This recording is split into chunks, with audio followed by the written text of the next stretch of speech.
सुस्वागत मित्रांनो. हुकुमाची राणी ही या मालिकेच्या आजच्या भागामध्ये पोलिसांना आता सर्व जणांना विचारत असतात. पोलीस इन्स्पेक्टर साहेब, तुम्हाला असं का वाटतंय की आम्हा सर्वांची तुम्हाला चौकशी करायला हवी? आम्हाला विचारून तुम्हाला काय मिळणार आहे? असा आभासाना त्यांना विचारतो. तर पोलीस बोलतात की हे बघा, आम्हालाही तुम्हाला प्रश्न विचारायचे नव्हते, परंतु आम्हाला एक असा क्लू मिळालेला आहे ना, त्यामुळे आम्हाला तुम्हा सर्वांची चौकशी करावीच लागेल. आम्हाला चिकू जी डबा घेऊन जात होती ना, तो डबा सापडलाय, असं बोलल्यानंतर मालती बोलू लागते. पण तुम्हाला त्या दिवशी तर तो डबा सापडलाच नाही. मग असा अचानकच आज हा डबा कसा सापडला तुम्हाला? तर पोलीस बोलतात की तो डबा आम्हाला नाही, तर दुसऱ्या एखाद्या व्यक्तीला सापडला आहे. तर मालती बोलते की कुणाला?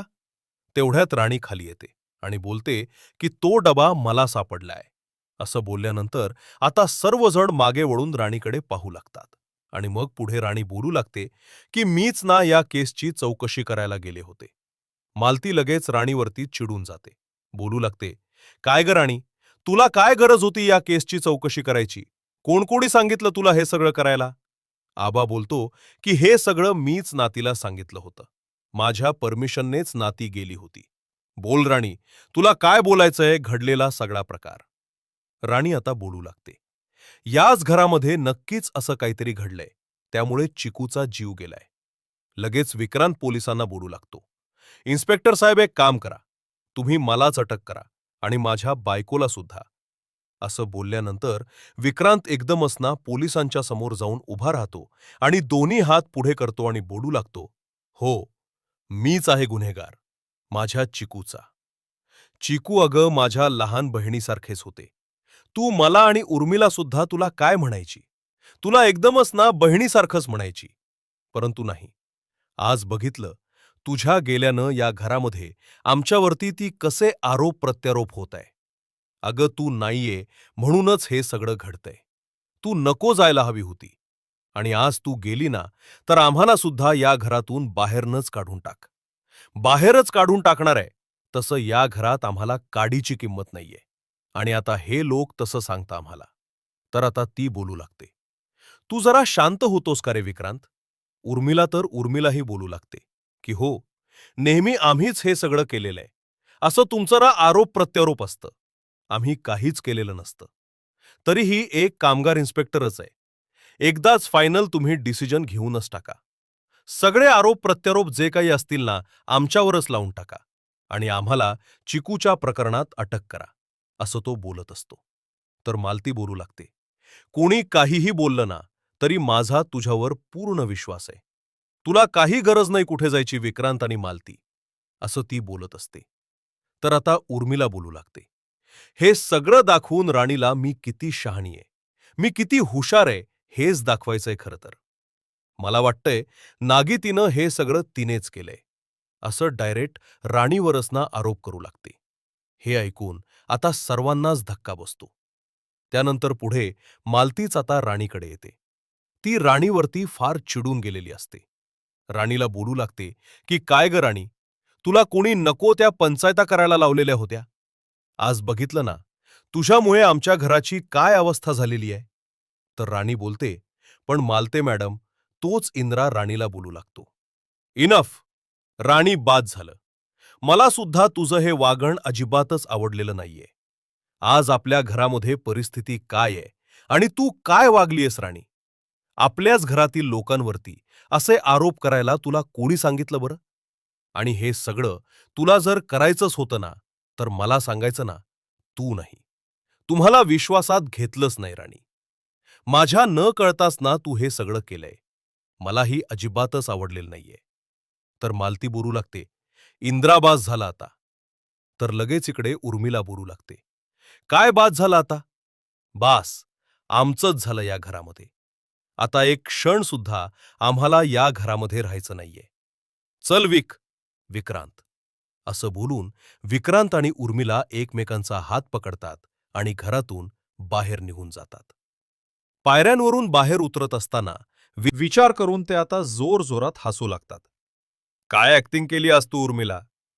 तर उर्मिलाही बोलते, हो विक्रांत, तू सुद्धा काही ऍक्टिंग केली आज. चल, आपण दोघे मिळून तिला श्रद्धांजली वाहूया. राणी इंद्रजित आपापल्या रूममध्ये येतात. इंद्रा तिथे आल्यानंतर राणीवरती फार फार चिडून गेलेला असतो. तो आता बोलत असतो की राणी, अगं काय गरज होती तुला हे सगळं करायची? आपल्या घराचं वातावरण आधीच बिघडलंय आणि अजून तू बिघडून टाकलं की किती समजावून? एकेकाला मी जेवण करण्यासाठी बाहेर घेऊन आलेलो होतो, परंतु पोलिसांना बोलावून घरचा माहोलच तू आता खराब करून टाकला. तर राणी बोलते, इंद्रजित, सर खरंच मला माफ करा, असं बोलून ती आता रडू लागते. तर इंद्रा बोलतो, राणी, रडणं असा काही हा भाग नाहीये. मला फक्त तुला समज द्यायची होती म्हणून मी असं बोललो. तर राणी बोलते, इंद्रा, सर मी विश्वासात घेऊन तुम्हाला हे सगळं सांगायलाच हवं होतं. मला खरंच माफ करा. तर इंद्रा बोलतो, ठीक आहे राणी, आणि इथून पुढे तुला जर काही करायचंच असेल ना तर मला सांगत जा. तर आता इकडे राणी बोलते, ठीक आहे, पण इंद्रा बोलतो, पण आता काय करायचं? या घरातील लोक आता पुन्हा एकदा निघून चाललेले आहेत. एकमेकांच्या मनामध्ये पुन्हा अडी निर्माण झालीये. तर राणी पुन्हा एकदा प्लॅन सांगते. इकडे फॅक्टरीमध्ये खूपच ना तमाशा होऊन गेलेला असतो. कारण विक्रांतनं पुन्हा एकदा फॅक्टरीमध्ये लोकांना दुसरंच काम सांगितलेलं असतं. त्यामुळे ते बोलतात, इंद्रजित सरांच्या कानावर हे सगळं घालावंच लागेल. चला आता घरी. इंद्रानं सर्वांनाच हॉलमध्ये खाली बोलवून घेतलेलं असतं. आणि आता उर्मिला विक्रांत बोलत असतात. आता काय आहे या इंद्राचं? तर इंद्रा बोलतो, मला एक गोष्ट तुम्हा सर्वांना सांगायची. मला या घरामध्ये राहायचं नाहीये. असं वाटतंय ना, मी युकेलाच बरा होतो.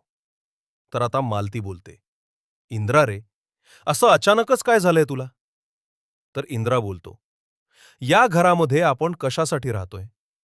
फॅमिली आहोत ना. पण प्रत्येकाच्या मनामध्ये काही ना काही एकमेकांबद्दल आडी निर्माणच होत आहे. आईच्या आई, आईच्या मनात राणीबद्दल, राणीच्या मनात भलत्यांच्याच बद्दल. त्यामुळे हे घर मला घर वाटत नाहीये. त्यामुळे मला एक क्षण सुद्धा इथे राहायचं नाहीये. तर आता आबा बोलतो, बरोबरच आहे तुझं. आणि आता इथून पुढे नाही होणार असं बोलून राणी बोलते, मग आपण एक काम करूया. आपण मागे नाही का ते चंपीसाठी आपण पायरीवरती बसलो होतो, तसं आपण करूया. असं जर केलं ना तर चिकू आपल्याला जिथे कुठून जिथेही असेल तिथून जर बघत असेल ना तर तिला तिकडे आनंद होणार. सर्वजण एक एक करून आता पायऱ्यांवर जाऊन उभे राहतात आणि एकमेकांची चंपी करू लागतात. हे पाहून मालतीचे डोळे एकदमच ना भरून येतात. येणाऱ्या पुढील भागामध्ये फॅक्टरीमध्ये खूपच घोळ घालून ठेवलेला असतो. किटी येतो आबांना सगळी हकीकत सांगतो. तर आता आबा इंद्रजितला बोलतो, इंद्रा, तुला जावं लागेल आणि फॅक्टरीतलं काम सरळ करावं लागेल. त्यानंतर पुढे राणी बोलते, हो इंद्रजित सर. आता विक्रांत हा लांबूनच हे सगळं ऐकत असतो आणि बोलू लागतो, तू फक्त फॅक्टरीमध्ये ये. तुला कळेल तिथे आल्यानंतर तू तुझ्या हातानं किती मोठा गोळ घालून ठेवलेला असणार. तर आता राणी इंद्रजित सरांना बोलत असते, इंद्रजित सर, तुम्ही इंद्रजित सर नाहीये तर एमडी आहात आपल्या कंपनीचे. जे काही असेल ना तुम्हाला फटाफट ते सगळं क्लिअर करावं लागेल. यापुढे सर्व ऐकण्यासाठी सबस्क्राईब करा.